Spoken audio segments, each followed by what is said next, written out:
Samedi, c'est Jésus. Dimanche, c'est Jésus. En tout cas, on bénit le Seigneur pour chaque grâce qu'il nous donne. Et j'espère que tout le monde va bien, on est ensemble. D'accord? Et de toute façon, on a prié. Et je sais que quand on a prié, que ça va mieux aller dans tous les cas. D'accord? Le Seigneur, il ne nous répond pas toujours comme nous on le veut, ou de la manière dont on veut, ni dans la forme qu'on veut, mais il nous répond dans la forme que lui, il veut, de la manière dont lui, il le veut. Donc nous, on ne lui demande pas comment. Si on lui demande un gâteau, on ne sait pas c'est lequel qui va nous emmener et à quelle date. Mais il le fait. Et nous, on y croit. Amen. Donc voilà un peu. Le Seigneur m'a partagé une pensée. Et que je voudrais, moi, vous partager aussi. Et ça va à plusieurs reprises. On est dans un temps. Si on peut lire directement dans 1 Timothée 4.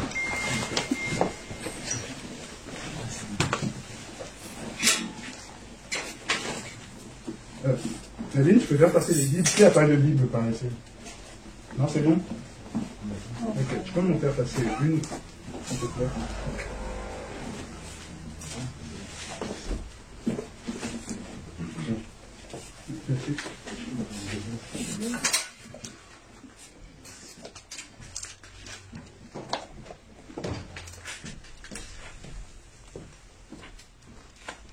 C'est bon?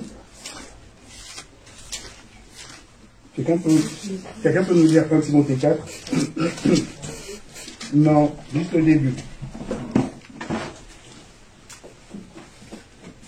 Mais l'Esprit dit expressément que dans les derniers temps, certains s'éloigneront de la foi, s'attachant à des esprits trompeurs et à des doctrines de démons. Par l'hypocrisie de faux docteurs, ayant leur propre conscience marquée au cœur rouge, empêchant de se marier, ordonnant de s'abstenir d'aliments qu'Élohim a créés pour être pris avec action de grâce par les fidèles et par ceux qui ont connu précisément la vérité. Parce que tout ce qu'Élohim a créé est beau. Ok, on peut s'arrêter là. Merci. Donc, ici on dit que l'Esprit dit expressément que dans les derniers temps, beaucoup s'attacheront aux doctrines séducteurs. C'est beaucoup. Est-ce que c'est des croyants ou des non-croyants? Donc l'Esprit, il s'exprime expressément pour les croyants. D'accord? Et c'est un message qu'on donne à tout croyant. Attention à vous. Dans les derniers temps, il y aura des esprits séducteurs. Ces esprits séducteurs vont donner des conseils, vont dire des choses. Mais on nous donne encore autre chose, on dit que il y aura, en fait, ces personnes-là qui vont venir, en fait, ou qui vont dire des choses, beaucoup s'attacheront. Donc un grand nombre, si vous voulez, une majorité, si vous voulez, vont s'attacher à ces doctrines séducteurs. Le but aujourd'hui, c'est pas tant de vous parler des autres, c'est pas j'ai pas ça, j'ai jamais ça à cœur ou j'aime pas, mais c'est que nous on puisse comprendre une chose. En fait, aujourd'hui, le Seigneur, il veut qu'on puisse parler, en fait, des esprits trompeurs. Dans notre temps, on sait quand on lit dans le livre d'Apocalypse qu'il y a un temps là où il y a beaucoup d'esprits qui vont être libérés. D'accord? Ils vont sortir de l'abîme. Il y aura beaucoup d'esprits qui vont être libérés. On est dans un temps là où beaucoup de personnes, peut-être au milieu de nous, ont fait ce genre de songes, là où ils ont vu des vaisseaux spatials s'écraser sur la Terre, où ils ont vu des choses sortir, ou plein de moustiques, de mouches, etc., sortir de partout, des trucs se renverser. En fait, à chaque fois qu'on vous montre que des trucs, je l'ai déjà expliqué ici, quand on voit comme des vaisseaux spatials tomber ou s'écraser, on nous montre que c'est des esprits de l'air qui viennent, en fait, qui viennent s'installer sur la Terre. Et le Seigneur, il nous prévient, en disant que plus le temps va passer, plus la Terre va être remplie, et parce qu'on arrive presque à l'apogée du règne de Satan. D'accord? Donc, on est dans un temps, excusez-moi, on est dans un temps là où ces choses-là, on est en plein dans ce temps-là. Et à l'intérieur de ça, il y a des types d'esprits. Et ces types d'esprits, c'est ceux qu'on va appeler des esprits trompeurs, qui travaille avec des esprits séducteurs. Et ce type d'esprit-là, en fait, agit spécialement chez les chrétiens. Vous comprenez? Et nous, c'est ceux-là, là où on veut essayer de comprendre. Le but, là, c'est de comprendre vraiment et que vous ayez le discernement. Parce que quand on comprend certaines choses, on acquiert aussi du discernement. Et là, la pensée, c'est d'acquérir aussi ce discernement parce qu'on se fait énormément tromper. On se fait énormément leurrer par ce type d'esprit-là, en fait. Pour ça, nous, on va aller dans Matthieu pour comprendre. On va aller dans Matthieu. On va aller dans Matthieu 16.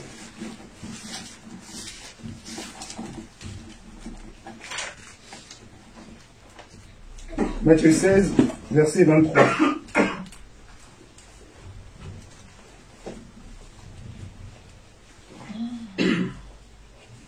Quelqu'un peut nous lire Matthieu 16, verset 23?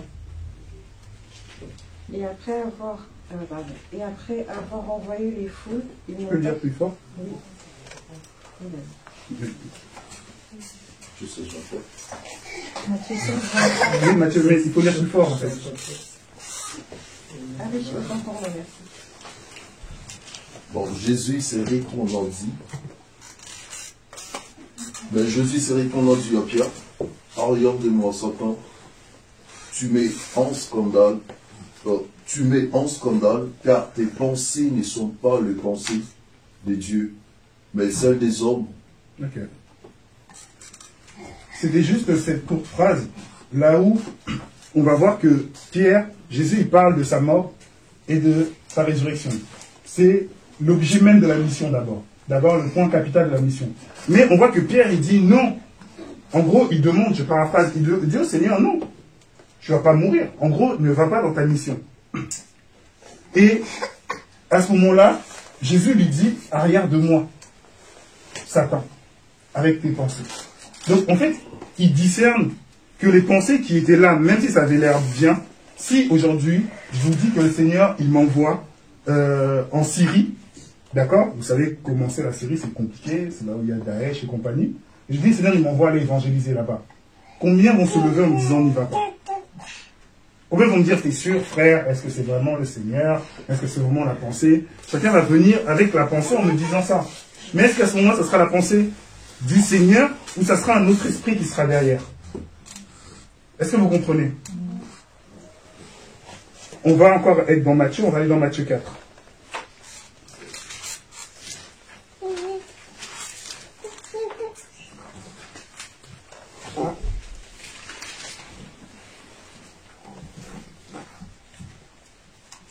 À partir du verset 2. Après avoir jeûné 40 jours et 40 nuits, il eut faim. Le tentateur s'approcha et lui dit, si tu es le Fils de Dieu, ordonne que ces pierres deviennent des pains. Jésus répondit, il est écrit, l'homme ne vivra pas de pain seulement, mais de toute parole qui sort de la bouche de Dieu. Le diable transporta alors dans la ville sainte, le plaça au sommet du temple et lui dit, si tu es le Fils de Dieu, jette-toi en bas. En effet, il est écrit, il donnera des ordres à ses anges à ton sujet et ils te porteront sur les mains, de peur que ton pied ne heurte une pierre. Jésus lui dit, il est aussi écrit, tu ne provoqueras pas le Seigneur, ton Dieu. Le diable transporta encore sur une montagne très élevée. Il lui montra tous les royaumes du monde et leur gloire. Et lui dit, je te donnerai tout cela si tu te prosternes pour m'adorer. Jésus lui dit alors, retire-toi, Satan. En effet, il est écrit, c'est le Seigneur ton Dieu que tu adoreras et c'est lui seul que tu serviras. On va s'arrêter là. Merci. On va comprendre une chose. La première nomination qu'on lui donne, on l'appelle le tentateur. D'accord? Parce que dans son package, il vient pour tenter. Mais dans sa tentation, vous allez vous rendre compte qu'à chaque fois, les noms ils changent. Au moment on l'appelle le diable, au moment on l'appelle Satan. Mais on va se rendre compte qu'à chaque fois, dans tout ce qu'il propose à Jésus, il y a toujours une séduction derrière. Dans le package de la tentation, on ne vient pas te tenter sans séduction. Sinon, ça ne serait pas une tentation. Donc la tentation est liée toujours à la séduction. On ne va pas te tenter sur quelque chose qui ne te plaît pas. Quelque chose qui te déplaît ne te tentera pas. Si tu n'as jamais fumé dans ta vie, tu ne vas jamais être attiré par la cigarette. Même si on t'enferme pendant 48 heures dans une salle, ça ne va rien te faire. Mais si on t'enferme dans une salle pendant 48 heures et tu as déjà fumé dans ta vie, à un moment tes pensées vont se porter vers ça. Parce qu'on va commencer à te dire, comme pour Ève, vois-tu l'apparence? C'est beau, c'est pas mal. Prends, achète, fais, comme ça. Et il y a tout un tas d'arguments qui commencent à venir. Il y a tout un tas d'arguments qui commencent à venir. Et on va se rendre compte que dans cette forme, en fait, dans la tentation, c'est là où ces esprits, on vient encore vers le Seigneur. En fait, dans l'échange qu'il a, c'est des mots totalement bibliques. C'est les écrits. On retrouve la parole du Seigneur dedans. Tout à l'heure, dans Timothée, je vous avais dit qu'on s'adressait à qui? Aux croyants. Et à ce moment-là, on va se rendre compte qu'ici, encore une nouvelle fois, le tentateur vient pour tenter le croyant. D'accord? Il vient pour tenter le disciple. Il vient pour tenter l'enfant de Dieu. Quand il emmène la séduction, c'est toujours au profit ou pour avoir l'enfant de Dieu. Le diable, il ne vient pas proposer des choses comme ça à n'importe qui. Et l'argument qu'il va toujours utiliser, tout à l'heure on a lu aussi dans Timothée, c'est toujours de l'intérieur. Donc on dit c'est ces hommes-là, de Dieu soi-disant, qui vont ramener par d'autres arguments des doctrines qui n'ont rien à voir avec les choses du Seigneur. Est-ce que vous comprenez? Donc quand on nous parle que la séduction va venir, ou qu'il y aura beaucoup de séduction, beaucoup vont suivre cette séduction-là, en fait on va se rendre compte que cette séduction, en fait, vient toujours de l'intérieur. Et cette séduction a toujours l'apparence ou la forme de la parole du Seigneur. Elle est toujours englobée par la parole du Seigneur, par les mots qu'on aime, par ce qu'on aime écouter. Là, on va comprendre deux aspects. Je n'ai pas dit que c'était les deux seuls qui englobaient ça. On va comprendre deux aspects. Ces esprits trompeurs, comment ils vont agir?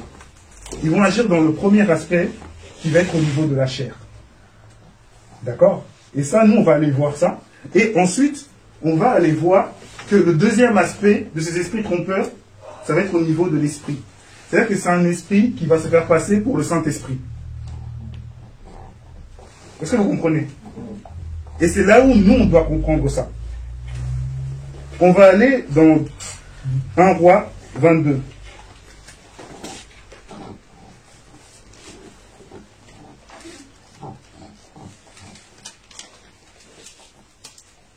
La lecture va être un peu longue, mais si quelqu'un peut nous lire, c'est important qu'on comprenne bien comment.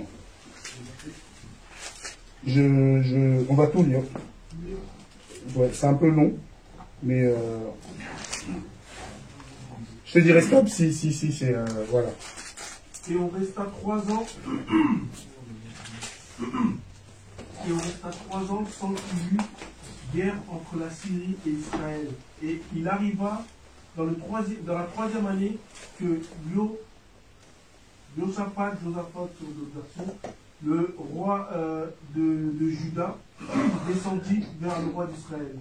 Le roi d'Israël dit à ses serviteurs: ne savez-vous pas que Ramoth en Galaad nous appartient, et nous ne nous inquiétons pas, et nous ne nous inquiétons pas de la reprendre des mains du roi de Syrie. Puis il dit à Josaphat: viendras-tu avec moi à la guerre contre Ramoth en Galaad? Et Josaphat répondit au roi d'Israël: nous irons, moi comme toi, mon peuple comme ton peuple, et mes chevaux comme tes chevaux. Josaphat dit encore au roi d'Israël: consulte aujourd'hui, je te prie, la parole de Yahweh. Et le roi d'Israël rassembla les prophètes au nombre de 400 environ, auxquels il dit: irai-je à la guerre contre Ramoth en Galaad, ou dois-je y renoncer? Et ils répondirent: monte, car Adonai la livrera entre les mains du roi. Mais Josaphat dit: n'y a-t-il pas ici encore quelques prophètes de Yahweh afin que nous le consultions? Et le roi d'Israël dit à Josaphat: il y a encore un homme par qui l'on pourrait consulter Yahweh, mais je le hais, car il ne prophétise rien de bon, mais seulement du mal. C'est Michée, fille de Yimla. Josaphat dit que le roi ne parle pas ainsi. Alors le roi d'Israël appela un eunuque auquel il dit: fais venir promptement Michée, fille de Yimla. Or, le roi d'Israël et Josaphat, roi de Juda, étaient assis chacun sur son trône, revêtus de leurs habits, sur la place qui se trouve à l'entrée de la porte de Samarie. Et tous les prophètes prophétisaient en leur présence. Sédécias. Sédécias. Sédécias, fils de Kenana, s'était fait des cornes de fer, et il dit, ainsi parle Yahweh, de ces cornes-ci, tu heurteras les Syriens jusqu'à les détruire. Et tous les prophètes prophétisaient de même en disant, monte à Ramoth en Galaad, tu connaîtras le succès, et Yahweh la livrera entre les mains du roi. Or, le messager qui était allé appeler Michée lui parla ainsi. Voici les paroles des prophètes. D'une seule bouche, elles annoncent ce qui est bon au roi. Je t'en prie que ta parole soit comme la parole de l'un d'eux. Déclare ce qui est bon. Et Michée lui répondit. Yahweh est vivant. Je déclarerai ce que Yahweh me dira. Il vint vers le roi et le roi lui dit, Michée, devons-nous aller à la guerre contre Ramoth en Galaad ou bien nous en abstenir? Et il lui dit, monte-y, tu connaîtras le succès et Yahweh la livrera entre les mains du roi. Et le roi lui dit, combien de fois me faudrait-il te faire jurer de ne me dire que la vérité au nom de Yahweh? Et il répondit, j'ai vu tout Israël dispersé sur les montagnes comme un troupeau de brebis qui n'a pas de berger. Et Yahweh a dit, ces gens n'ont pas de seigneur, que chacun retourne en paix dans sa maison. Alors le roi d'Israël dit à Josaphat, ne t'ai-je pas dit que quand il est question de moi, il ne prophétise rien de bon, mais seulement du mal? Pour l'instant, on s'arrête là. On va continuer après. Donc, pour comprendre d'une manière claire, il y a le roi d'Israël et de Juda. D'accord? Vous connaissez tous déjà Akab. Qui ne connaît pas Akab? Tout le monde connaît Akab? Oui, vous avez dit. Ah. C'est qui Akab? Alors, comme vous connaissez tous Akab, le mari de Jézabel. Le voleur de terrain aussi. Exactement. Donc, ce roi, il savait que Michée, il disait ce qui était vrai. Et donc, il a réuni, pour monter en guerre, en fait, le roi de Juda lui a dit, est-ce que tu as vu tous les prophètes? Il dit, non, il en manque un, mais celui-là, il ne dit jamais des choses bien. Et à ce moment-là, en fait, qu'est-ce qui s'est passé? C'est qu'il a convoqué Michée. Mais quelqu'un a essayé de lui dire, Michée, écoute, tout le monde a dit que c'était comme ça, toi aussi. Fais comme tout le monde, quoi. Dis ça au roi. Michée dit, non, je dirai ce que le Seigneur me dira de dire. Et à ce moment-là, le roi lui dit, et Michée lui dit que, en gros, il a vu l'armée, en gros, se disperser. Et le roi, il a compris que si une armée se disperse, en gros, c'est que celui qui tenait les choses, en fait, est mort. Donc c'est là où on en est dans cette histoire-là. Mais ce qu'on n'oublie pas, c'est qu'il y avait 400 prophètes. C'est énorme, 400 prophètes. D'accord? Et ces 400 prophètes, ils ont tous la même chose, ils ont mis des taureaux, il a mis les cornes, Dieu te dit, tu vas aller, etc. Il y a du spectacle. Et ils disaient tous la même chose. Ils étaient tous unanimes. Maintenant, c'est là où on en est. Mais on va comprendre une chose. Pourquoi Michée dit quelque chose de différent des 400 prophètes? Si tu peux continuer, ou quelqu'un d'autre prend la suite, même. Quelqu'un doit prendre la suite. 19. Oui. 18. Le roi d'Israël dit à Josaphat, ne te l'ai-je pas dit, il ne prophétise sur moi rien de bon, il ne prophétise que du mal. Et Michée dit, écoute donc la parole de l'Éternel. J'ai vu l'Éternel assis sur son trône, et toute l'armée des cieux se tenant auprès de lui, à sa droite et à sa gauche. Et l'Éternel dit, qui séduira Akab, pour qu'il monte à Ramoth en Galaad, et qu'il y périsse? Ils répondirent l'un d'une manière, l'autre d'une autre. Et un esprit vient se présenter devant l'Éternel et dit, moi je le séduirai. L'Éternel lui dit, comment? Je sortirai, répondit-il, et je serai un esprit de mensonge dans la bouche de tous ces prophètes. L'Éternel dit, tu le séduiras, et tu en viendras à bout. Sors et fais ainsi. Et maintenant, voici, l'Éternel a mis un esprit de mensonge dans la bouche de tous tes prophètes qui sont là, et l'Éternel a prononcé du mal contre toi. Alors, Sédécias, fils de Kenana, s'étant approché, frappa Michée sur la joue et dit « Par où l'Esprit de l'Éternel est-il sorti de moi pour te parler ?» Michée répondit « Tu le verras au jour où tu iras de chambre en chambre pour te cacher. » Le roi d'Israël dit « Prends Michée et emmène-le vers Amon. » On peut s'arrêter ici. Merci. Donc, chose curieuse, comment un esprit vient et dit « J'irai, je les séduirai ». C'est pas bizarre? Est-ce que le Seigneur change? Est-ce que Dieu change? Il est toujours pareil, n'est-ce pas? Ben alors, comment un esprit vient? Pourtant, c'est des prophètes. D'accord? Donc, ils sont consacrés, ils servent Dieu.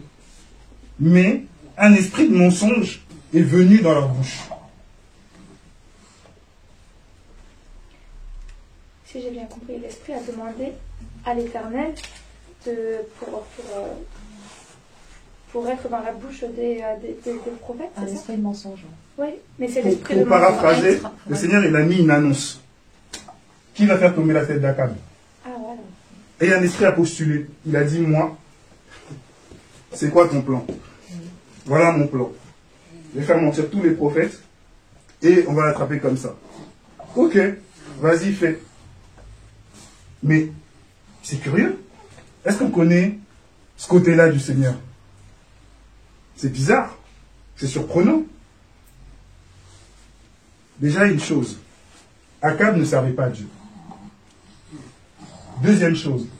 Akab a fait tuer les serviteurs de Dieu. Est-ce que vous comprenez? Troisième chose. Ces prophètes-là n'étaient pas associés à la bonne personne. Est-ce que vous comprenez? Ils avaient leur intérêt dedans. Attention, le Seigneur n'est pas injuste. Il ne peut pas mettre un esprit de mensonge s'il n'y a pas de mensonge dans le cœur de quelqu'un. Il ne peut pas permettre qu'un esprit de mensonge rentre si le mensonge n'habite pas dans le cœur d'une personne. Est-ce que vous comprenez? Il ne peut pas. L'esprit est obligé toujours, tout esprit dans ce monde est obligé de demander toujours l'autorisation au Seigneur. Même si une personne doit mourir, un esprit est obligé de demander au Seigneur avant. C'est comme ça. C'est une règle. Rien ne se fait sans l'autorisation de Dieu dans ce monde. D'où les esprits réclameront. Comme on dit, oui, ils te réclament, il y a des réclamations pour ta vie, il y a des réclamations. C'est parce que l'esprit vient réclamer une légalité dans la vie de chacun. D'où il nous pose les choses. Je vous ai déjà dit, si je donne mon téléphone, j'ai le droit de venir accuser en disant qu'il a mon téléphone dans la main. Il a mon téléphone. Lui, il va le trouver. Ma séduction, ce sera quoi? C'est le dernier téléphone, il y a tout, tout est complet, dernier cri. Lui, il va être tenté de dire, ah, dernier cri. À partir de là où il le tient mon téléphone dans la main, à partir de là où il le tient, moi, je vais aller accuser devant Dieu, je dis, ton serviteur a mon objet à moi. Et c'est un péché légalement à ta parole. Donc, j'ai le droit de frapper sa main. Est-ce que vous comprenez? Le Seigneur, il va lui dire, comme par Édit, ce n'est pas bien. Ne touche pas. Ouais, mais Dieu, avec toi, les choses, c'est toujours compliqué. Toi, c'est toujours compliqué. Moi, j'arrive pas, c'est difficile. Il va venir dire, ton serviteur ne t'écoute pas. Il est têtu. Et conformément à ta règle, il est rebelle. Donc, j'ai le droit de le frapper. Qu'est-ce que le Seigneur va dire à ce moment-là? Dites-moi. Voilà. Donc là, il vient, il prend ce qu'il y a à lui, il prend l'autre dans l'autre main et il te tape aussi. C'est ça qu'on dit, il vient, il te dépouille. C'est ça la séduction de Satan. Il te donne, il te leurre, il te donne un faux truc pour pouvoir mieux te manger entièrement. Jamais il a donné quelque chose à quelqu'un, ça a duré, etc. Il ment toujours, c'est un menteur. Dès le commencement, il a été menteur. Il n'y a pas de vérité en lui. Donc, pour t'introduire un mensonge, il est obligé, lui, de te donner quelque chose qui est à lui. Mais à partir de là où il voit que tu tends vers ça, toi, t'aimes bien ton téléphone. Ok, on va te donner ce qu'il te faut. Donc, tous ces prophètes, dans leur cœur, il y avait des choses qui n'étaient pas réglées. Est-ce que vous comprenez? Et ce qui fait quoi? C'est qu'à partir de là, ils ont commencé à prophétiser. Mais à prophétiser des mensonges. L'esprit qui était en eux ce n'était pas l'Esprit du Seigneur. Jusqu'à ce que l'autre prophète vienne en disant, je crois que le Saint-Esprit il est sorti de moi. Combien de fois on a rencontré ce cas de figure dans les écrits? Vous vous souvenez de Aaron et de Myriam? Là où ils sont venus, même avant Aaron et Myriam, il y avait la famille Corée. Ils étaient là, il y avait Moïse. D'un coup, ils disent, mais attends, Moïse, il croit que c'est qui lui? Je crois que nous aussi on entend Dieu. Moi aussi j'ai le Saint-Esprit. Dieu, il nous parle à tous. Il est venu pour nous tous. Donc, nous on n'écoute pas. Voilà. Nous aussi on a Dieu, il a Dieu, tout le monde a le Saint-Esprit. C'est comme ça. Et la rébellion est montée. Ouais, c'est vrai. Oui, l'autre il a juste son commentaire. C'est vrai. Moïse, il ne s'est pas fatigué.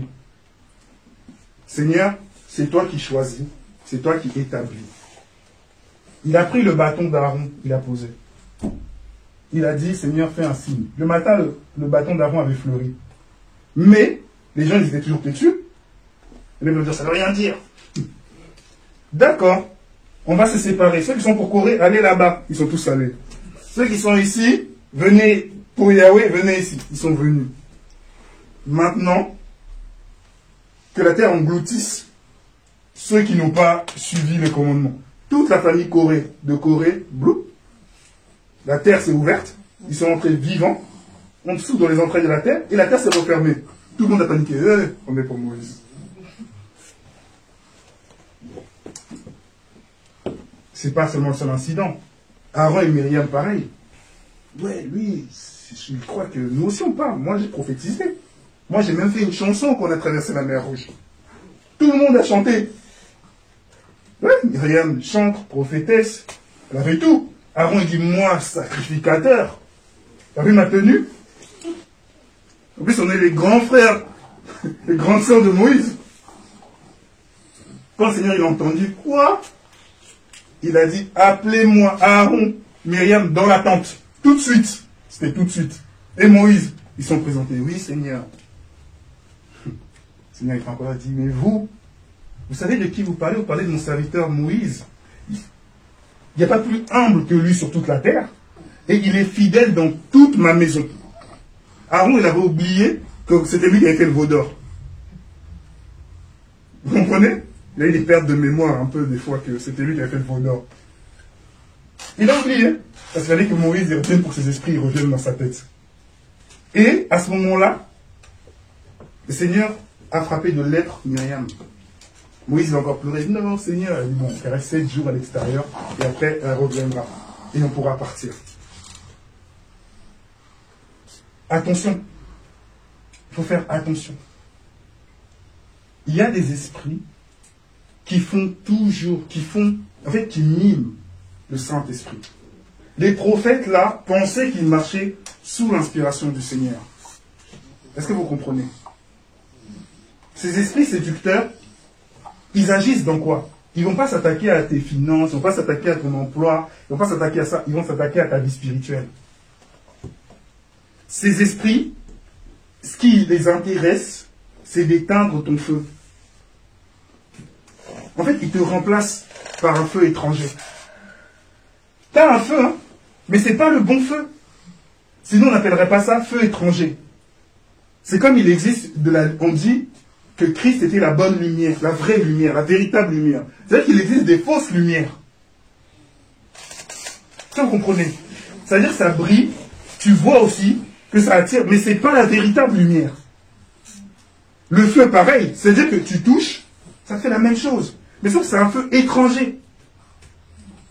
Parce qu'il y a ceux qui se consument dedans, ce n'est pas bon. Ce n'est pas ça que le Seigneur veut. Donc tu consumes des choses qui ne sont pas agréables à lui. C'est ça le feu étranger. Tu y mets, entre parenthèses, des consommables dedans qui ne produisent pas une odeur agréable.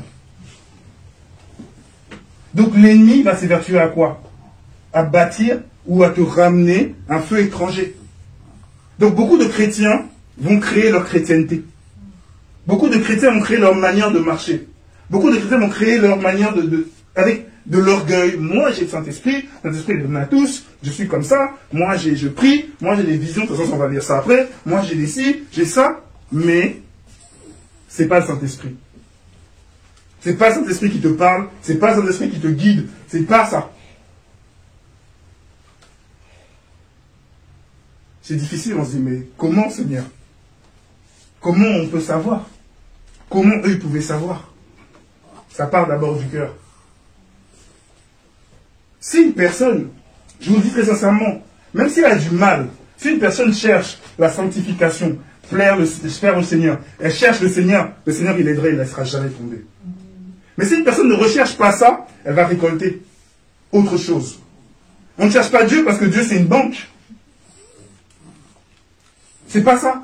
Parce que les esprits là, eux, ils vont vite rentrer en disant, tu vas même récolter au début, tu donnes, tu gagnes 1000, tu dis non, Dieu est bon.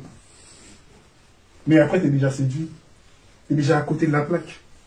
Parce que le lien entre toi et Dieu, c'est l'argent. Ce n'est pas sa personne. Dieu, il dit, personne ne me cherche sur cette terre. Parce que on cherche une personne pour la trouver. On cherche une personne pour la connaître. Mais qu'est-ce qui va t'intéresser? C'est que sa main, ses pieds, ses doigts, c'est lui qu'on cherche. Et ces prophètes, ils cherchaient qui? Donc cet esprit est rentré en eux. Et Paul, il vient et dit, dans la lettre au Timothée, attention. Dans Apocalypse, Jean, il dit que la séduction, c'est accru. Que la séduction est dans des signes. Dans des signes. Mais après, on nous dit qu'on va arriver dans des temps là où ça sera des signes extraordinaires maintenant. Quelqu'un, il dit, ah ouais, moi je suis pas Dieu, le feu il fait fiou, tombe devant toi, tu dis, hey, comment t'as fait? Ça sera à ce niveau-là. Parce qu'il gagne cette force aujourd'hui. Est-ce que vous comprenez? Beaucoup d'esprits se baladent dans les églises, dans les vies des gens. Toi, tu veux un peu de sensation? Vous savez, il y a des questions sensationnelles. Ils aiment les sensations toujours. Ah, je sens. Mais quand tu sens, des fois, il y a un démon, il te souffle dessus. Tu rigoles. Tu te dis, ah, Saint-Esprit, c'est pas Saint-Esprit. Démon, là, il te souffle, il te touche. Toi, tu es là, tu n'as pas un petit démon, il te fait du truc comme ça. Tu crois que c'est ça, Saint-Esprit, quand tu fais ça tous les jours. Saint-Esprit, il se renouvelle. Il se renouvelle. Le Seigneur, il marche toujours sur une chose. Il dit, soyez féconds et multipliez-vous. Lorsqu'on est fécond, on additionne les choses, d'accord? Et on multiplie. La croix, c'est un plus et une addition, et une multiplication. Le Seigneur est toujours dans la multiplication ou dans l'addition. On rajoute. Il t'a donné des talents, tu multiplies les talents. Est-ce que vous comprenez? C'est comme ça. Il donne un arbre. Dans l'arbre, il y a l'addition des fruits, mais il y a une multiplication d'arbres. C'est ça en fait chez le Seigneur. À chaque fois qu'il nous positionne ou qu'il fait un truc, il veut qu'on se multiplie et il veut qu'on s'additionne. Remplissez la terre, multipliez-vous. Toujours. Mais le concernant lui, bien sûr. Donc il renouvelle les choses, il fait les choses toujours nouvelles. Et nous, on reste attachés à cet esprit-là qui va toujours agir comme ça. C'est pour ça que l'ennemi profite beaucoup. Je l'ai déjà dit ici, j'ai jamais vu dans les réseaux sociaux autant de prophétesses. Ça explose de prophétesses. Je sais pas, je comprends pas. C'est devenu comme monsieur, madame. Mais, c'est quel esprit qui est derrière? C'est une copie du Saint-Esprit. Parce que ça n'emmène pas de vie derrière. Parce qu'on a toujours besoin d'entendre. En fait, beaucoup de ces esprits sont comme des esprits de 10 heures de bonne aventure. Vous comprenez? On a besoin d'entendre notre avenir. On a besoin d'entendre notre futur. On a besoin, c'est comme si tu lisais des cartes. Tu consultes. Lorsque dans Hébreux 1, on dit, autrefois, après avoir parlé au Père et aux prophètes, aujourd'hui, il nous parle à travers de qui? Par le moyen de qui? De son Fils. Si on ne cherche pas le Fils, c'est ces esprits qui vont nous parler. Si tu ne cherches pas à ce que le Seigneur te parle, c'est ces esprits qui te parleront. Il faut que tes oreilles soient préparées toujours à entendre le Seigneur. Qu'est-ce que tu dis, Seigneur? C'est pas les hommes. C'est pas moi. Ni personne. Toujours tes oreilles sont attentives à ce que le Seigneur va te dire. Sinon, ces esprits s'infiltrent et c'est eux qui te parlent du matin au soir. Fais, va, c'est moi, c'est pas moi. Même dans la prophétie, ils se contredisent. Va là-bas, non, va pas, tourne. Non, tourne pas. Mais... Le Saint-Esprit, c'est... Non, c'est pas le Saint-Esprit. Et ces esprits agissent énormément. Très difficile de discerner. Mais, un point pour reconnaître, c'est avec le mimétisme. À qui je disais ça? Je ne sais plus à qui je rigole tout le temps, je disais, quand je vois beaucoup de chrétiens, il y a trop de mimétisme. Et dans ce mimétisme-là, j'ai dit, le Seigneur, on nous dit qu'il a une sagesse infiniment variée. On va se rendre compte que quand nous tous on est nés, on est tous différents en tant qu'être humain. Et tout être humain qui existe a toujours une chose différente. Même si l'autre il te ressemble, hein, mais il y a toujours, toi peut-être t'as un bouton, t'as les oreilles là-bas, toi t'as toujours quelque chose. Donc le Seigneur, il l'a mis, depuis le début de l'humanité, tu peux voir 10 millions de personnes qui te ressemblent, mais c'est toujours un truc différent. Donc là, vous ressemblez, mais il y a toujours une différence. Il a toujours travaillé dans la variété. Vous comprenez? Mais, nous, on va se rendre compte que des chrétiens, c'est souvent la même chose, en fait. C'est-à-dire que tous les chrétiens, aujourd'hui, je les vois, je vous fais un mime, hein. Moi-même, je rigole à chaque fois. Je vous dis le thème de ce soir, oh Rabassan. Bon, vous savez, quand David marchait, c'est toujours la même chose. Après, il parle en langue. Oh Rabassan, je sais pas ce qu'il raconte. Après, ils viennent. Vous savez, pour grandir, il faut de l'eau. Je ne sais pas si vous arrivez à voir un peu, c'est toujours pareil. Je ne sais pas si vous comprenez ce que je dis. On nous a donné cette image en disant c'est ça l'homme de Dieu. C'est comme ça. Il ne peut pas être différent, il ne peut pas parler différent. Il faut que quand il marche, il parle en langue là-bas, après ils reviennent. Il dit, le thème, c'est des thèmes compliqués. La mer rouge du buisson ardent. Les 8 secrets de la mer rouge. Comment 8 secrets?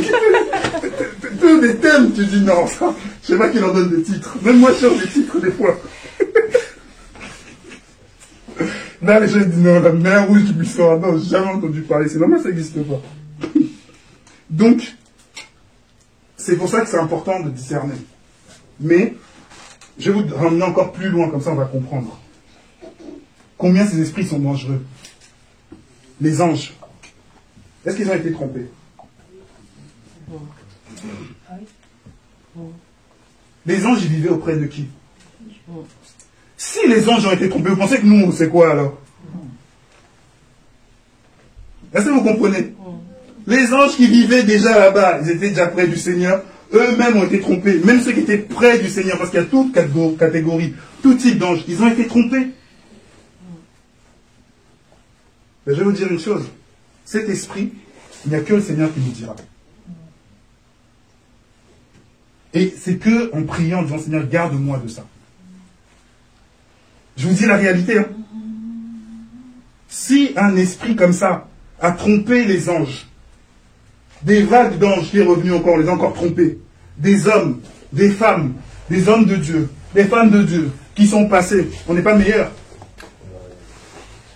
Ce qui nous reste à faire, c'est soumettre, devenir de l'argile dans les mains du potier.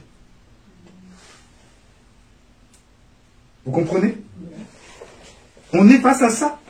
Et c'est pire qu'avant. Donc là, on a parlé de cet esprit qui agit comme ça. On va parler d'un autre.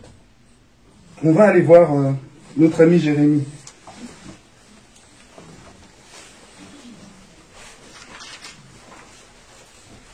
On va aller dans Jérémie 23.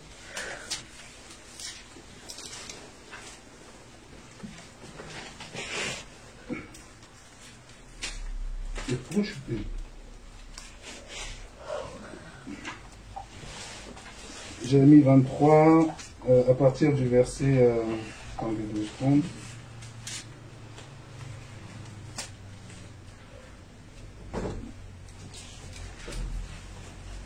à partir du verset 19. Je vais lire. C'est bon, vous y êtes?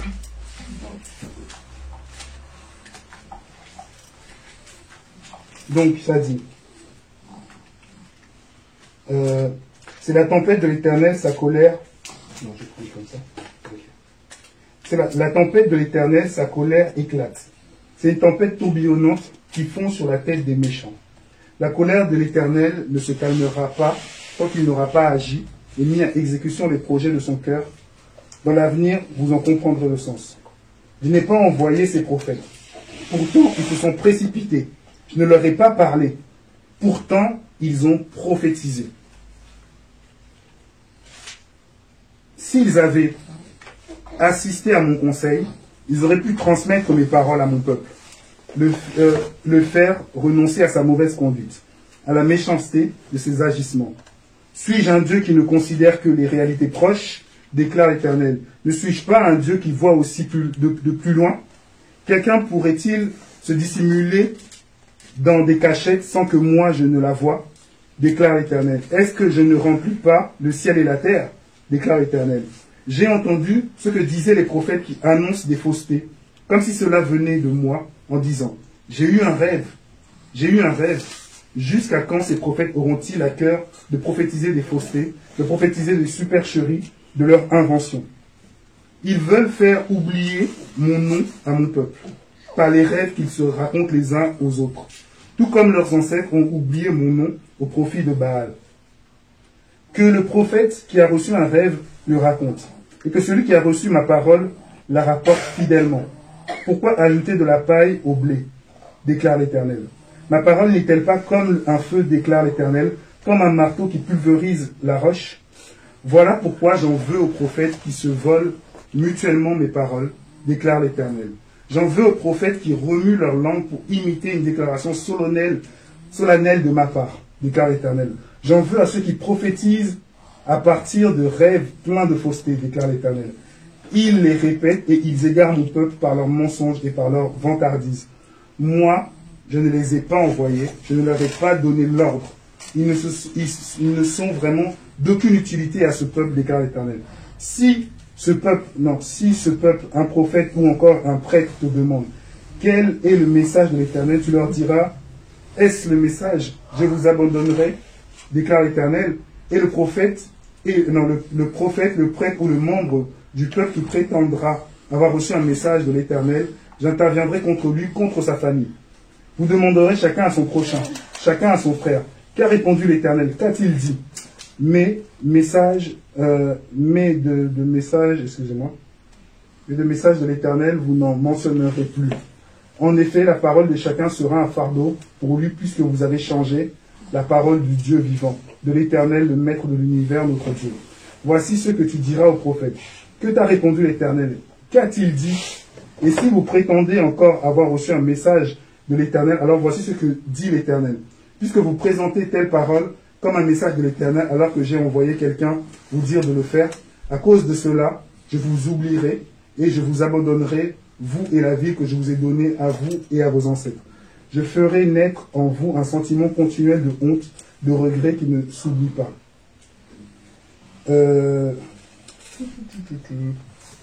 Il y a un mot.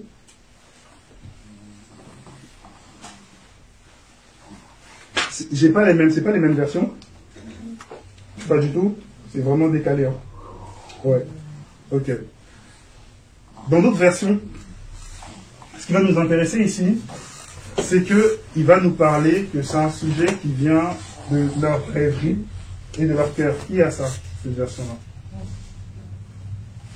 Tu peux nous le dire? Fort? À partir d'où? J'ai pas la même version. Moi j'ai. Voici dit l'Éternel, j'en veux à ceux qui prophétisent des songes faux. Et d'où ça vient? À partir de leur rêverie, etc.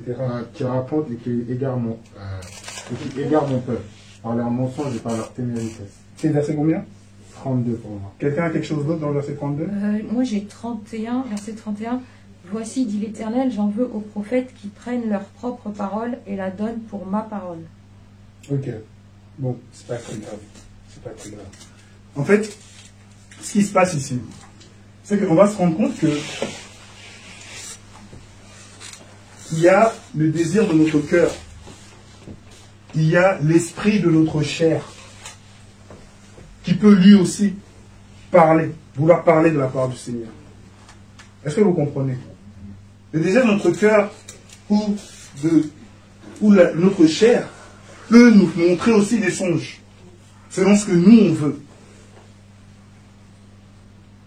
Et là-dessus aussi, ces esprits-là savent comment nous rappeler dedans. C'est plus l'esprit qui agit de l'intérieur, c'est l'esprit qui agit de l'extérieur. Et nous conduit dans ça. L'ennemi sait flatter la chair de l'homme. Ça vous comprenez? Il sait te flatter. Il sait t'emmener à penser, à te persuader que c'est ça. Il sait utiliser une personne pour t'emmener et te persuader que c'est bon, que c'est ça, que tu es vrai. Tout à l'heure, vous avez parlé de Jézabel. Jézabel, il y avait son mari qui voulait le jardin de qui? Merci. Vous lisez bien la Bible. Et en fait, comment elle a fait pour avoir le jardin de Naboth? Elle a dit, toi tu es le roi. Normalement les choses doivent t'appartenir. Mais elle a mis en place ce qu'on appelle une machination. Elle a pris Naboth, elle a gonflé Naboth. Oh, t'es un serviteur de Dieu. Tu es bien. Tu es au top. On va faire même une marche, on va te mettre devant. Naboth. Comme ça, ça va représenter. Comme ça, tu vas représenter quelque chose. Alors Naboth, il était fier, il dit, ah, tout ça. Mais il ne sait pas ce qui était derrière, en fait. Et il ne sait pas la machinerie qui était préparée pour lui. Alors c'était Jézabel qui avait mis ça en place pour le renverser. Elle a gonflé à l'hélium. Elle a gonflé par des paroles. Et à ce moment-là, Naboth a été renversé. Mais nous, on va bien comprendre encore mieux, on va encore mieux comprendre cette stratégie. On va aller lire ça dans Proverbe 7.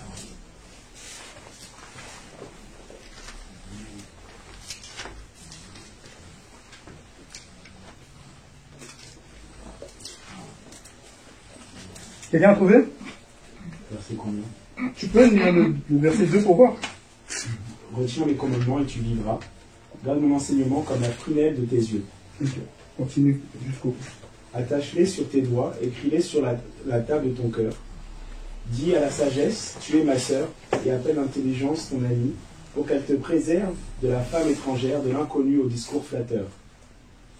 Alors, vas-y, c'est là que ça va nous intéresser. Alors que j'étais à la fenêtre de ma maison et que je regardais à travers mon treillis, j'ai vu parmi ceux qui manquent d'expérience, j'ai remarqué parmi les jeunes gens un garçon dépourvu de bon sens. Il passait dans la rue, près de l'angle, où se tenait une de ses femmes. Et il prenait le chemin de sa maison. C'était au crépuscule, en fin de journée, au moment où viennent la nuit et l'obscurité.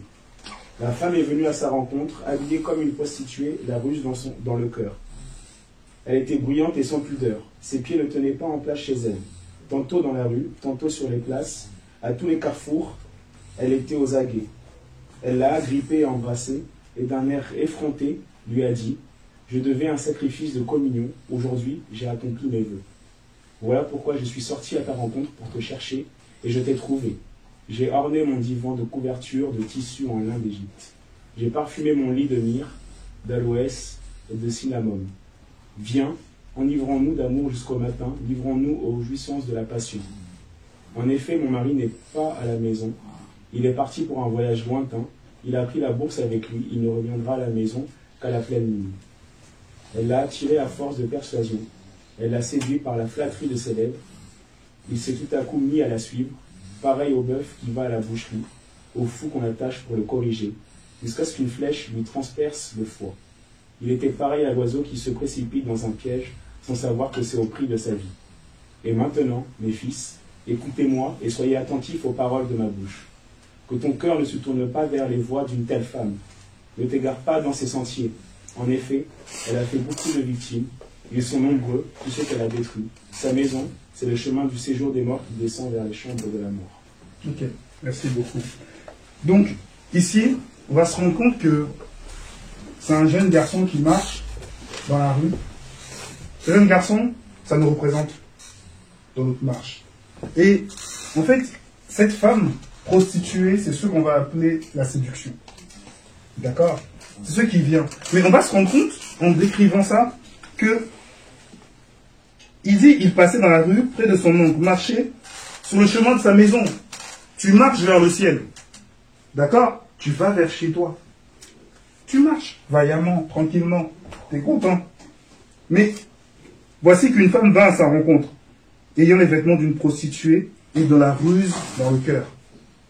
Donc, à un moment, on fait face à cette séduction qui vient devant nous. À un choix, en fait. Mais, quand on voit ça, on ne connaît pas la ruse qui est dans le cœur. Tout à l'heure, je vous ai parlé du terrain de Naboth. Naboth ne savait pas la ruse qui était dans le cœur, vous comprenez?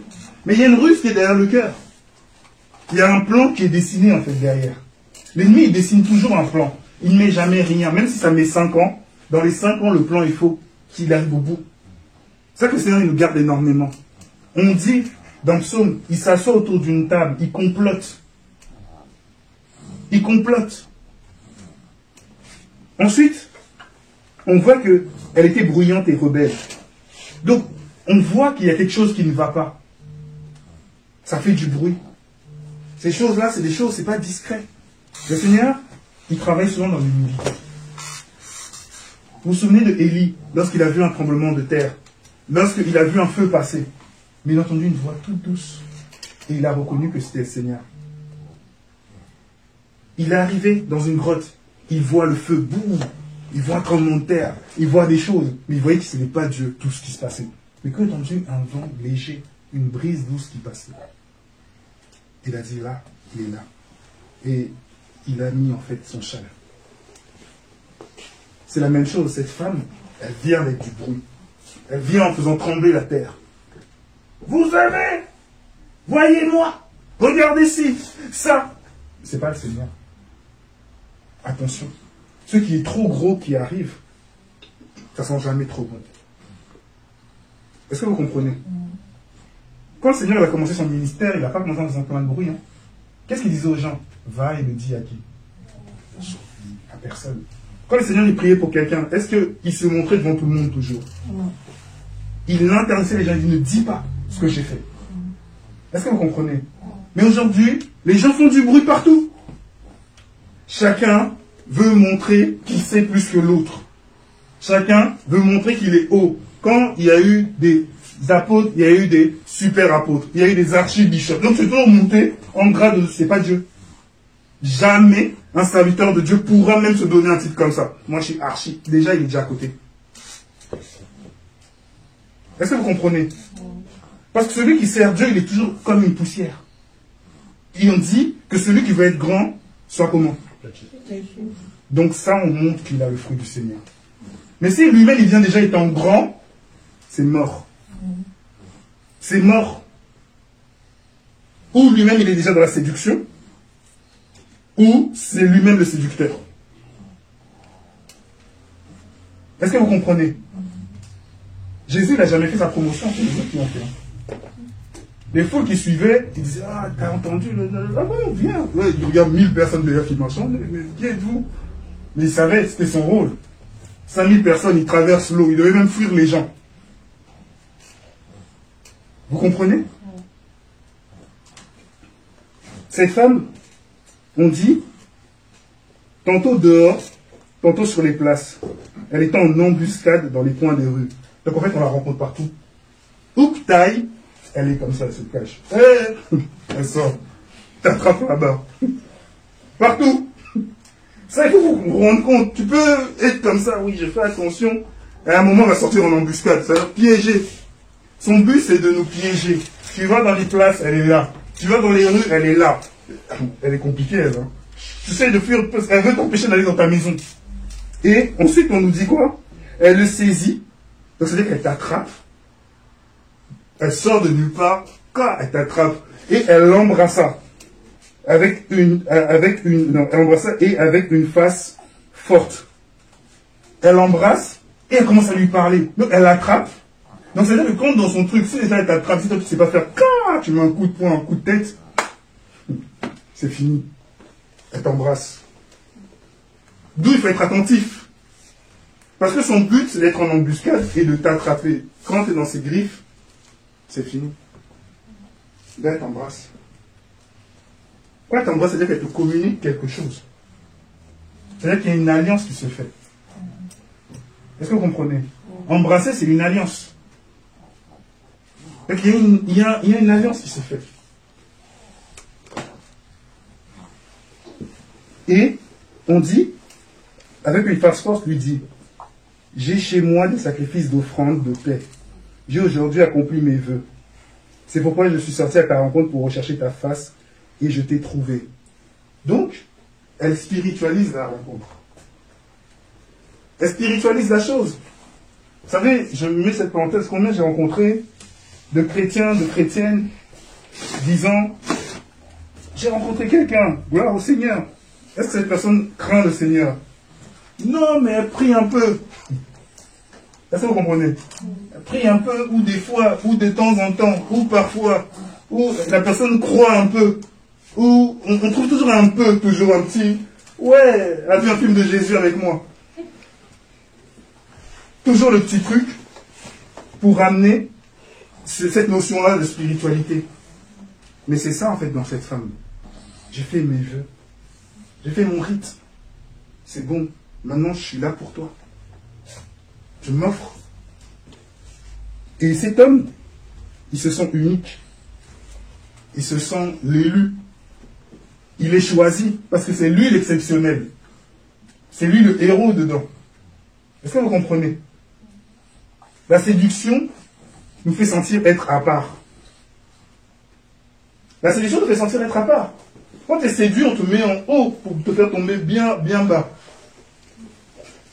Vous voyez quand Jésus il était tenté, mais je peux mettre tout le monde à tes pieds. Je peux faire ci, je peux faire ça, je peux. En fait, on voulait le mettre dans une place, voilà. Toi, tu es privilégié. Mais ça, c'est le plan de Satan. Satan, il dit toujours ça à tout le monde. Quand il a été dans Ève, il dit quoi? Mais tu peux être comme Dieu. Si tu veux. Dieu, il vous a menti. Vous pensez? Non, tu ne vas pas mourir. Tu vas être comme lui. Mais comme Dieu il est jaloux que tu viennes comme lui, qu'est-ce qu'il veut? Il ne veut pas te dire le vrai secret. Elle s'est sentie, elle dit non. Le serpent, il a raison. Il a raison. Moi, je me sens lésé. Je n'ai pas le pouvoir. Et il a fait sentir exceptionnel. Il a fait sentir à part. Et qu'elle était en capacité de, tu peux être. Nous, on n'est pas, tu peux être. C'est Dieu qui doit être en nous. Tous ceux qui prêchent tout le temps, vous pouvez être. Non. Nous, on n'est rien. On est des vases. Le vase chez toi, il va te dire, ouais, c'est moi qui paye le loyer. Si tu ne vas pas le jeter par la fenêtre. Va payer dehors. Est-ce que vous comprenez? Est-ce qu'un vase dans ta maison va ouvrir la bouche? Même un verre. Oh, on ne met pas de coca aujourd'hui. Qu'est-ce qu'il y a? Je ne sais pas dire, tu ne m'as pas répondu hier. Oh! Moi, ça va sauter par la fenêtre. Dégage. Poubelle directe. Au revoir. Mais en fait, c'est ce qu'on est dans la maison du Seigneur. Des vases. Des vases. Et c'est lui qui choisit de quoi nous remplir. C'est lui qui choisit. Quand tu dis, Seigneur, je te donne ma vie, mais tu l'as donnée, c'est fini. Pourquoi tu veux encore ta vie?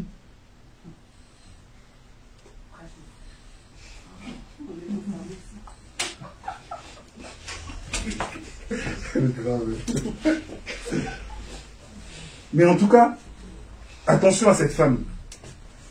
Ensuite, elle finit par là. Elle dit, une fois t'avoir fait monter en haut du building, elle te dit maintenant, dans les choses intimes, j'ai orné mon lit de couvre-pieds, d'étoffes, de fils d'Égypte. Fils d'Égypte, là, ça doit être quelque chose. Hein. C'est pas Made in China, genre, de nos temps. Mais, quand nous, on comprend l'Égypte, on comprend aussi que non, j'ai orné mon lit. Il y a des choses du monde mélangées. Ce qu'on va partager intimement, ça va être beau, ça va être splendide. Viens près de moi. La séduction t'emmène dans une intimité avec elle. Vous pensez qu'une personne qui est accro au crack, par exemple, elle est intime avec le crack? Est-ce que vous comprenez? Tous les jours, elle a besoin d'avoir une communion avec le crack. L'esprit, là, du crack se met là. Vas-y. Ah, là, elle se sent en communion. Toutes les personnes qui ont pris des choses bizarres dans leur vie. Combien de fois ils ont dit, j'ai vu comme des esprits. Ils sont communiés avec les démons. Dans chaque chose, l'esprit qui y règne, à un moment, les gens, ils les rencontrent. L'esprit là, il vient, il dit, c'est bien mon fils, mon enfant. Vous savez ça? Pourquoi vous avez vu combien de drogués ils parlaient aux gens dehors? Pourquoi les drogués ils marchent, ils parlent, ouais, là je t'avais dit non, je t'avais pas dit eux. Mais ils parlent vraiment à quelqu'un. Ils sont pas fous, hein? Ils parlent vraiment à quelqu'un. Mais sauf qu'ils sont esclaves de cet esprit.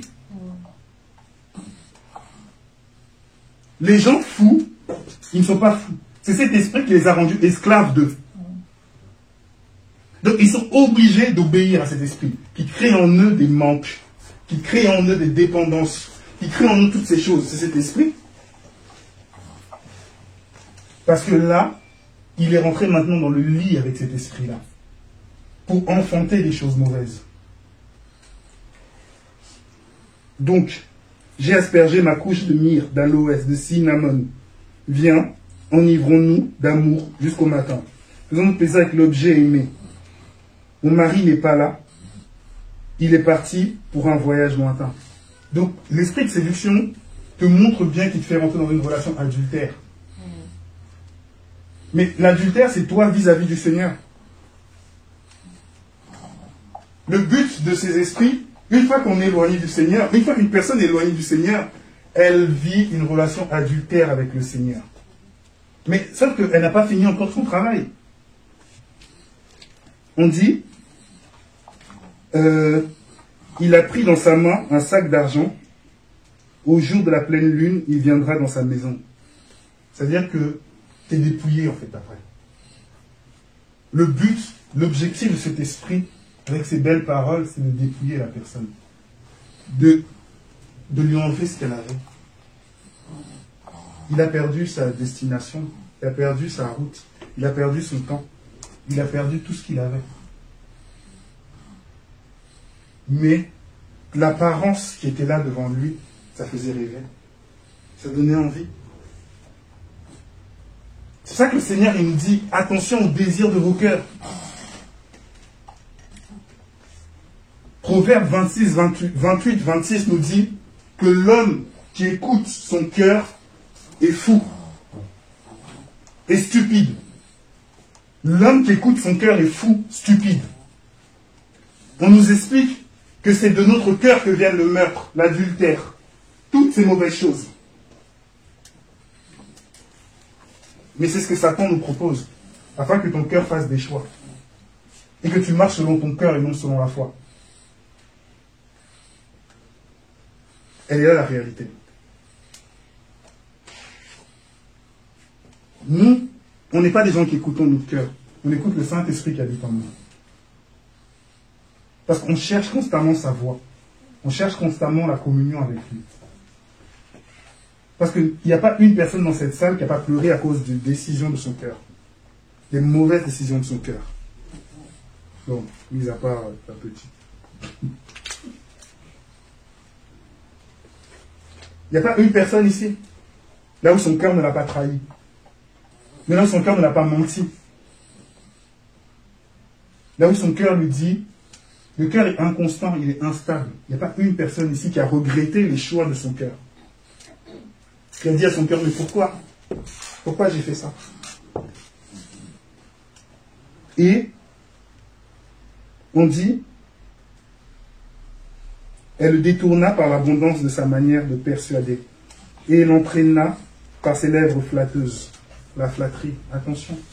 L'ennemi ne vient pas toujours nous attaquer dans des rêves là où on court, quelqu'un court derrière nous avec un couteau. C'est pas tout le temps ça. Ça, c'est un type d'esprit. Et je vous ai dit que ce type d'esprit vient attaquer notre spiritualité. Est-ce que vous comprenez? Vient nous détourner de notre objectif. Et cet esprit agit dans la flatterie. Je n'ai jamais vu un homme de Dieu comme toi. Toi, t'es un grand homme de Dieu, toi, vraiment. Un grand homme de Dieu. Grand. Qu'est-ce que ça veut dire cette phrase, t'es un grand homme de Dieu?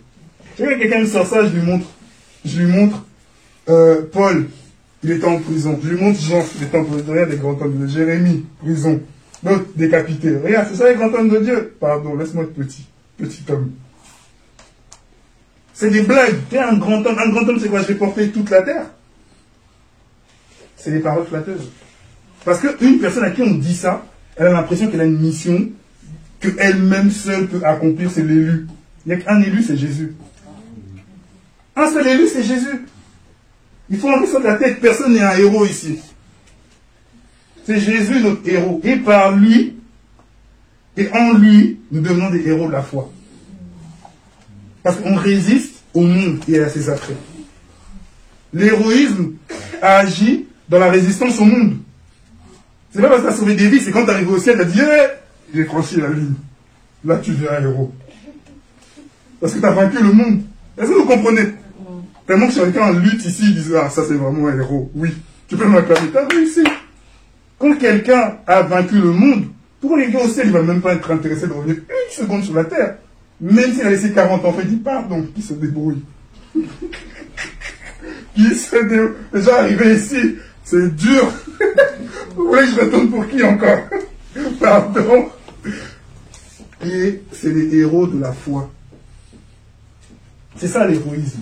C'est pas quelqu'un qui se bat contre des robots, des cyborgs. Ça, c'est pas des héros, ça, c'est des mythos. Le héros, c'est lui qui franchit la ligne au ciel. J'ai réussi. J'ai mené le bon combat. Je suis arrivé. Là, on te dit rentre. Quel héroïsme. C'est ça la définition de héros pour les enfants. Vous comprenez? Et on nous dit, soudain, il s'en alla après elle, comme un bœuf qui va à l'abattage, comme le fou qu'on lie pour le corriger. C'est-à-dire que cette femme l'a complètement prise. Il est devenu esclave. Il était voué à la mort. Parce que le salaire du péché, c'est la mort. Pourtant, ce garçon, il est tranquillement, innocemment, dans sa maison. Mais il a été pris en embuscade. On l'a gonflé. On l'a donné mille paroles. On l'a fait rêver. J'ai un lit qui est bien, sans l'odeur. Vois comment enivrons-nous. C'est des mots qui font rêver. Elle a tenu dans les bras en disant, t'es l'unique. Je suis là pour toi. Des phrases. Satan, des fois, il dit aux gens qu'il ne va jamais les abandonner, qu'il les aime. Mais il n'a pas d'amour. Et on nous dit, jusqu'à ce que la flèche lui ait transpercé le foie, comme l'oiseau qui se hâte vers le filet, sans savoir qu'il y va de son âme même. Maintenant, fils, écoute, soyez attentifs à les paroles de ma bouche. Que ton cœur ne se détourne pas vers la voie d'une telle femme. Ne t'égare pas de ses sentiers. Car elle en a fait tomber beaucoup. Et on revient à notre mot du début. Beaucoup seront séduits. Et voilà le job de cet esprit. Et vous voyez sa stratégie de manière extérieure. Vous comprenez? Donc, voilà le message que je vais vous partager. Veillons. Surtout, je ne suis pas en train de vous donner les 8 clés, les 9 clés, les 15 clés pour ça. Je suis dans votre cas, on est tous pareils. La seule clé, c'est de poser nos genoux à terre, de s'humilier et de dire, Seigneur, garde-nous de la séduction. Garde-nous de cette femme qui se tient en embuscade. Parce que quand elle se tient en embuscade, il n'y a que le Seigneur qui sait qu'elle est en embuscade. Et il te dira, attention, change de trottoir. Tourne pas là, reviens. Attention, ses intentions ne sont pas bonnes. Tout ce qu'on fait, elle est derrière. Donc tout ce qu'on fait. Est-ce que vous comprenez? Satan a pollué tout pour que justement, quoi qu'on fasse, on la rencontre. Et qu'elle nous embrasse. Et qu'elle nous donne des paroles flatteuses. Donc voilà. Tu voulais dire? Parle fort. J'ai une question. Je veux savoir comment, déjà, deux questions. Comment on sait qu'on est séduit? Comment savoir qu'on est séduit ou pas? Et deuxième question, comment sortir si on est séduit? Comment sortir de la séduction? Comment savoir si on est séduit? Et comment sortir de la séduction? Il y a combien de places sur le trône de ton cœur? C'est comme ça que tu le sais. Tu es séduit à partir de là où le Seigneur n'est pas dans la première place. Quand on n'arrive pas à prier, quand on n'arrive pas à méditer, quand on n'arrive pas à le louer, c'est-à-dire que le Seigneur n'est pas sur la première place. Est-ce que vous comprenez? À partir de là où le Seigneur est sur la première place, l'Esprit du Seigneur en nous va toujours l'adorer. Avec ou sans notre consentement. La nuit, tu te réveilles, tu entends la chanson qui chante tout seul dans ton esprit. Le matin, il y a une chanson. Des fois, tu pries, tu ne comprends pas, Seigneur Jésus, pourquoi je prie? L'Esprit lui-même, par des soupirs inexprimables, intercède. À partir de là où il a la première place. Dès qu'il perd la première place, on n'y arrive plus. Lourdeur, difficulté, du mal à prier. Ça devient une corvée. Ce n'est plus un besoin. Quand Dieu est dans la première place, prier, chanter ou le chercher, quelque chose qui a un lien avec lui est un besoin. Mais quand ça devient une corvée, c'est-à-dire qu'on est loin. Et que ce n'est pas le Seigneur qui est assis sur le trône de ton cœur. C'est comme ça. Si vous m'aimez, ma parole demeure en vous. Gardez ma parole. Cette parole doit toujours demeurer en nous. Mais ça veut dire que si elle ne demeure pas, elle peut sortir aussi. Demeurer en moi aussi. D'où ça protège l'intérieur et l'extérieur. L'action de la parole est intérieure et extérieure, pour justement ça ne rentre pas. Donc la parole est en nous et on est dans la parole. Comme ça, cette séduction intérieure et extérieure ne pourra pas nous toucher.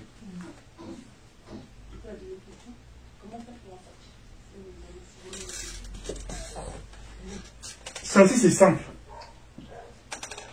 Premièrement, il faut y renoncer, ne pas vouloir. Tout à l'heure, on a lu que les prophètes avaient autre chose dans leur cœur, avaient un intérêt. D'accord? Ils n'étaient pas avec la bonne personne. Ils savaient, mais il y avait un intérêt à s'attacher. Alors, avec le Seigneur, c'est simple. Quand on renonce, quand on le désire, il vient. Il dit de l'appeler. Celui qui l'invoque sincèrement, chercher l'Éternel tandis qu'il se trouve. Si tu l'invoques de tout ton cœur, il le fait. Il n'y a pas d'autre truc.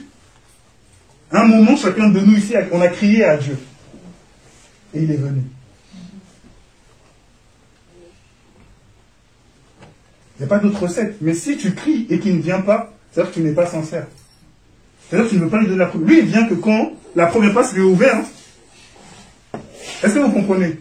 Il ne vient pas pour s'asseoir au fond de la salle où, si le Seigneur répond, c'est-à-dire que tu as ouvert toutes les portes, tu l'as dit, il est là, elle est là ta place. Là, il vient. Mais s'il vient, la porte, elle est fermée, il ne rentre pas. C'est un gentleman, le Seigneur. Si tu ne lui ouvres pas, il n'entre pas. Il ne te forcera pas, mais il te préviendra. Quand il dit, voici, je frappe, ouvre la porte, il parle à qui? Aux chrétiens. Il ne parle pas au monde. Hein.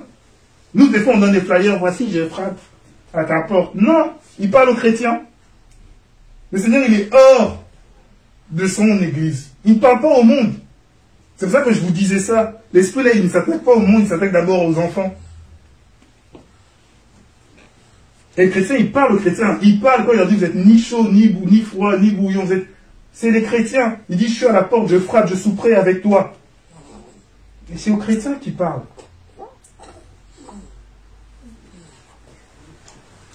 Y a-t-il d'autres questions?